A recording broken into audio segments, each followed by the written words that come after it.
Hi everyone, welcome back to explore literature. इस video के अंदर हम डिस्कस करेंगे the subject marginalities in Indian writing के एक poem song on inauguration of a house by D K. Sangma. So it is basically a Garo literature poem. Garo जो tribe है उसके द्वारा लिखे गए सारे वर्क्स को बोलते हैं गारो लिटरेचर। ये एक इंडिजिनस कम्युनिटी है जो कि पाई जाती है नॉर्थ ईस्टर्न रीजन्स में of India, Bangladesh and Myanmar. जो गारो लिटरेचर है उसमें बेसिकली फॉर्म्स ऑफ एक्सप्रेशन रहता है जहाँ पे oral traditions, folk tale, song, written literature, इन सारी चीज़ों को इंक्लूड किया जाता है। उनकी जो बेसिकली स्टोरीज़ या फिर फोक टेल्स, मिथ्स हैं, उनमें एक तो नेचुरल एलिमेंट आपको मिलेगा, कल्चरल प्रैक्टिसेस मिलेंगी, ओरिजिन ऑफ कम्युनिटी मिलेगा, and basically these are oral things जो कि अभी थोड़ा सा राइटिंग में आई हैं।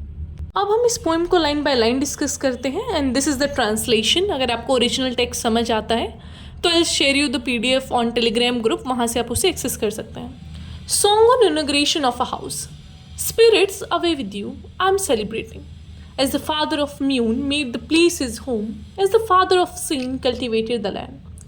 I have a shield, I have a shade, I'll also cultivate the land. I'll also dwell in the village. Formerly my father with the man of Niba, in former days as my grandfather with the Chambani of Zonza, I'll pull out and play. So these are basically the cultural references. तो नाम का थोड़ा सा हो सकता है pronunciation wrong, so I'm really sorry for that. Alright, तो अब हम इसका एनालिसिस करते हैं। In the very first line the poet says spirits away with you, मतलब कि वो एड्रेस कर रहे हैं सुपर नेचुरल एंटिटीज़ को, या तो हम यहाँ पे बात कर सकते हैं that he is asking them to depart, कि आप चले जाइए because I am like trying to start something fresh here. तो यहाँ पे एक desire to fresh start present किया गया है।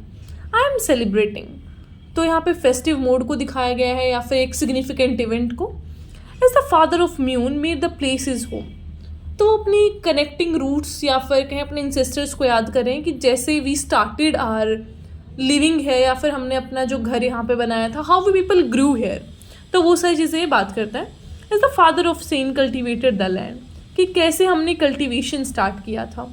आई हैव अ शील्ड, तो ये शील्ड यहाँ पे in the sense of protection बताया गया है या फिर सेंस ऑफ सिक्योरिटी, कि I have a sense of security.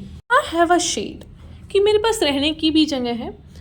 I will also cultivate the land, मैं अपने पूर्वजों की तरह नेचर से जुड़ा रहूँगा and I will cultivate the land. I will also dwell in the village, वो अपना एक ये भी अर्ज दिखाते हैं कि I will live in this rural life और हम नेचर से कनेक्ट रहेंगे। Formally is my father with the man of निभा, तो फिर वो अपने इंसेस्टर्स को याद करते हैं कि जैसे मेरे फादर, एक ये कल्चरल रेफरेंस यहाँ पे दिया गया है कि like my father was connected to someone and my grandfather in former day as my grandfather with the चम्बैनी ऑफ जोनजा I will pull out and play, कि जैसे मेरे फादर और ग्रैंड फादर कनेक्टेड थे तो ऐसे ही मैं भी एक कम्युनिटी का सेंस रखूँगा and I will have a sense of community and I will also be connected to other people of my tribe.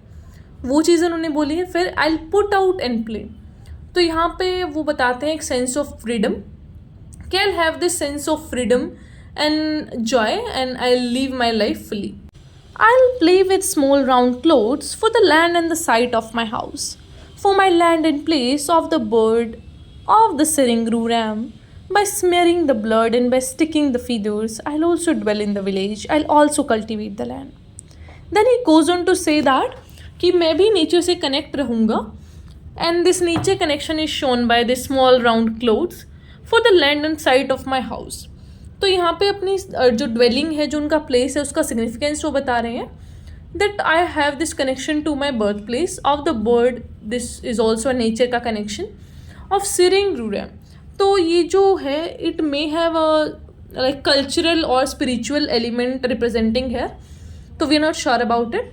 by smearing the blood and by sticking the feather, तो यहाँ पे जो ये reference है by smearing the blood, it is of a ritualistic symbolic action, जैसे हम वो देते हैं ना बलि types, may be this is that symbol, मतलब कि पोएम के अंदर ये सिंबल है। बाकी हम डिस्कस करने वाले हैं कि एक्चुअल में इनका मतलब क्या है। I'll also dwell in the village, I'll also cultivate the land. Then again the poet repeats this line कि I'll also dwell in the village, कि मैं अपने विलेज से कनेक्ट रहूँगा। I will also live here and also cultivate the land, that I will be also connected to the agricultural practices. So this was all about the text. Now will analyse this. तो जैसा कि आपने देखा ही होगा कि starting में कैसे जो पोइट हैं वो पूरा नेचर की सीनरी को डिस्क्राइब करते हैं कि how he is connected to nature, पूरा बर्ड्स एंड पूरा एक जो नेचर का एलिमेंट है उसको वो डिस्क्राइब करते हैं. पूरा एस्थेटिक सा सीन उन्होंने बना दिया है. लेकिन बाद में his aesthetic turns to the suffering, कि कैसे वो जो पूरा एक सुंदर सी जगह है वो कैसे डिग्रेड हो रही है, वहाँ पे कैसे करप्शन आ रहा है जब वो ब्लड वगैरह की बातें करते हैं. तो ये जो सारी चीज़ें हैं उनके थ्रू पोएट शो करना चाहते हैं कि कैसे जो नॉर्थ ईस्ट पार्ट है हमारे कंट्री का, वहाँ पे कितना पॉलिटिकल टर्मोइल रहता है, वहाँ पे कितना करप्शन बढ़ गया है, वहाँ पे कैसे राइट्स होते हैं. तो वो एक रीज़न ऑफ पॉलिटिक्स बन के रह गया. इतना सुंदर सा, दैट इज़ लाइक अ स्वर्ग धरती के ऊपर. तो इतना प्यारा सा वो एक एरिया है. And our brothers and sisters from North East, they are just excluded, या फिर उनके साथ कई बार प्रेजुडिस भी रखे जाते हैं, उनको मिसट्रीट भी किया जाता है, डिस्क्रिमिनेट भी किया जाता है. तो वही चीज़ वो बता रहे हैं कि सिर्फ वोट बैंक बन के रह गई हैं चीज़ें. तो जो ये पोएम है वो themes of heritage, continuity, tradition, strong connection to land, ये सारे थीम्स को एक्सप्लोर करता है. एंसेस्ट्रल रूट्स को सेलिब्रेट करता है और कमिटमेंट रखता है कि भाई वो अपनी जो फैमिली लेगेसी है, कल्चर है, रिचुअल्स हैं और जो पूरा नेचर का एक एलिमेंट है उसको कैरी फॉरवर्ड करेंगे. जो ये पोएम है उसके डिफरेंट मीनिंग्स और सिग्निफिकेंस है जो कल्चरल कॉन्टेक्स्ट है उसके अंदर. और इसका एक इंटरप्रिटेशन नहीं हो सकता, बहुत सारे इंटरप्रिटेशंस हो सकते हैं depending on the cultural backgrounds and personal perspectives.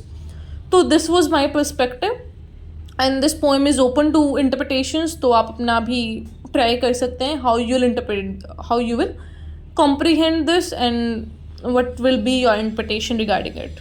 तो this was all about the poem. I hope आपको समझ आया होगा. फिर भी कोई क्वेश्चन है तो आप मेरे से पूछ सकते हैं.